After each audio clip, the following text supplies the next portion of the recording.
నమస్కారం అండి. SB news 9550కి స్వాగతం సుస్వాగతం. ఏ రోజు వార్త ఆ రోజు మనకు అప్డేట్ కావాలంటే ఎస్బీ న్యూస్ 9550 ఛానల్ను మీరు సబ్స్క్రైబ్ చేసుకుంటే ప్రతిరోజు వార్త మీకు అప్డేట్గా ఉంటుంది.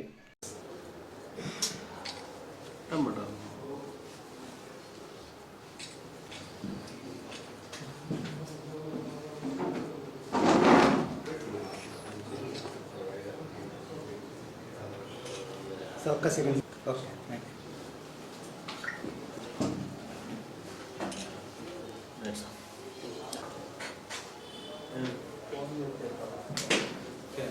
సరే సరే అన్న నైట్ చేస్తాలేండి సరేనా. మీరు చెప్పిన వ్యక్తి ఇచ్చింటారు మా చేసి.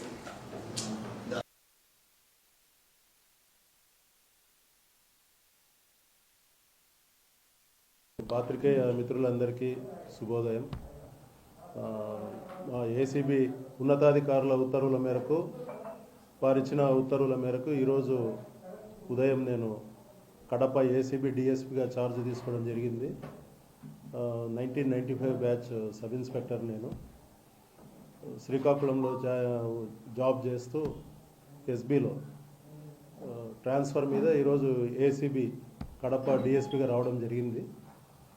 తర్వాత మీ ద్వారా నేను చెప్పదలుచుకున్న విషయం ఏమంటే, ప్రజలందరూ కూడా ప్రజలకు వివిధ శాఖల్లో వాళ్ళకు ఉన్నటువంటి పనుల రీత్యా వాళ్ళు శాఖలకు పోయి వివిధ ప్రభుత్వ శాఖల దగ్గర పనిచేసుకునే నిమిత్తం వాళ్ళు వెళ్ళినప్పుడు ఎవరైనా కానీ వాళ్ళ కర్తవ్యాన్ని వాళ్ళు నెరవేర్చకుండా వాళ్ళు ఏదైనా లంచం అడిగినట్లయితే, చేయాల్సిన పనిని చేయకుండా లంచం అడిగినట్లయితే మీరు నిర్భయంగా, నిర్మోహమాటంగా, స్వేచ్ఛగా మన ఏసీబీ ఆఫీస్కి రావచ్చు.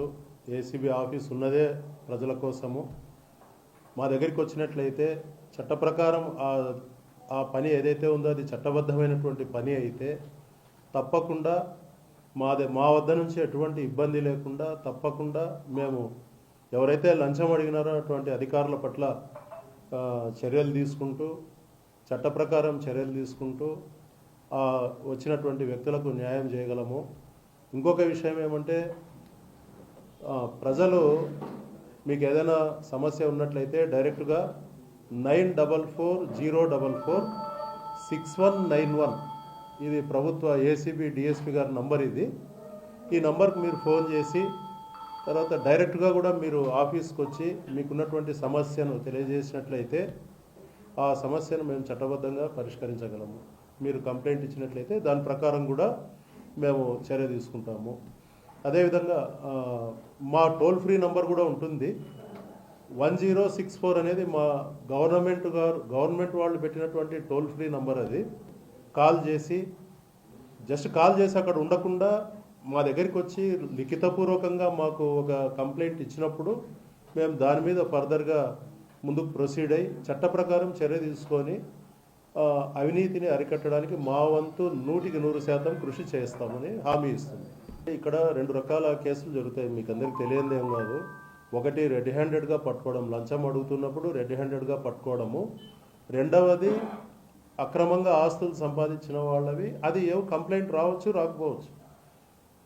ఏదైనా ఇన్ఫర్మేషన్ వచ్చినప్పుడు దాని మీద మేము వర్కౌట్ చేసి అటువంటి అవినీతి అధికారుల లోటుగుట్లన్నీ కూడా తీసుకొని, ఉన్నతాధికారుల అనుమతి తీసుకొని అటువంటి అక్రమాస్తుల కేసులు చేయడం అదొకటి. రెండవది రెడ్ హ్యాండెడ్గా ఎవరైనా లంచం అడిగి డబ్బులు తీసుకుంటూ రెడ్ హ్యాండెడ్గా దొరికినప్పుడు ఆ కేసులు చేయడం ఒకటి. రెడ్ హ్యాండెడ్గా పట్టుకోవాలంటే మనకు కంప్లైంట్ రావాలి. మేము మీ ద్వారా ప్రజలకు తెలియజేసుకునేది ఏమంటే, మీరు ఎటువంటి సంకోచం లేకుండా, ఎటువంటి మనసులో ఎటువంటి తొట్టుబాటు లేకుండా ఫ్రీగా రండి. వచ్చి పర్సనల్గా వచ్చి మీ సమస్య ఏంటో మాకు చెప్పి మీకు ఏ డిపార్ట్మెంట్ ద్వారా సమస్య వస్తుందో తెలియజేసి మీరు కంప్లైంట్ ఇచ్చినట్లయితే ఖచ్చితంగా మేము చర్య తీసుకుంటాం. ఏ డిపార్ట్మెంట్ పట్ల మాకు వాళ్ళ పట్ల ఇష్టము లేదు, ఒక డిపార్ట్మెంట్ పట్ల వ్యతిరేకత లేదు. ఎందుకంత గట్టిగా చెప్పగలనంటే, నేను కర్నూలు ఏసీబీలో గతంలో 4 ఏళ్ళు దాదాపు 4.5 సంవత్సరాలు చేసినప్పుడు సొంత పేపర్లో కూడా వచ్చింది. అది ఎట్లా వచ్చిందో నాకు తెలియదు. సో అప్పుడు సొంత మా వదిన గారిని కూడా మేము ట్రాప్ చేయడం జరిగింది. అందుకు నేను చెప్తున్నాను, అటువంటి భేదభావాలు లేవు, పక్షపాతం లేదు, వ్యతిరేకత లేదు ఎవరి పట్ల. ఏమండి, ప్రజలందరికీ అందుబాటులో ఉంటాము. అత్యంత నీతివంతంగా, అత్యంత నిజాయితీగా ప్రజలకు సేవ చేయడానికి ఉన్నాం. ఇంకొక విషయం ఏమంటే, వివిధ ప్రభుత్వ శాఖలకు కూడా నేను చెప్పదలుచుకున్నది ఏమంటే, ఏసీబీలో నేను కానీ, మా అధికారులు కానీ, ఇతర ఇన్స్పెక్టర్స్ కానీ, మా సిబ్బంది కానీ ఎవరు కూడా ఎవరిని డబ్బులు అడగము. ఎవరైనా బయట వ్యక్తులు ఇటువంటి మాటలు చెప్పి మీ దగ్గర ఏదైనా మిమ్మల్ని బెదిరించి కానీ, లేకుంటే ప్రలోభ పెట్టి కానీ, భయపెట్టి కానీ మీకు ఏదైనా ఇటువంటి విషయాలు చెప్పినట్లయితే, వివిధ శాఖలకు కూడా నేను చెప్పేది ఏమంటే, మీరు ఇమ్మీడియట్గా నాకు ఆ విషయాన్ని చెప్పవలసిందిగా నేను మీ ద్వారా వివిధ శాఖల అధికారులకు అదేవిధంగా ప్రజలకు తెలియజేసుకుంటున్నా. ఎటువంటి అలిగేషన్స్ లేకుండా, మేము ఎటువంటి ప్రలోభాలకు లొంగకుండా నీతిగా నిజాయితీగా ఇక్కడ మీకోసం విధులు నిర్వర్తించడానికే ఇక్కడ ఉన్నాము. ప్రజలందరూ కూడా నిర్భయంగా హ్యాపీగా ఇక్కడికి రండి. మీ పనులు ఏమైనా జరగాల్సినవి జరగకుండా ఇబ్బంది పడుతూ ఉంటే, అధికారులు మిమ్మల్ని ఏ రకంగా అయినా కూడా సతాయిస్తూ ఉంటే మాకు తెలియజేసి న్యాయం పొందవలసిందిగా కోరుతూ ఉంటాం.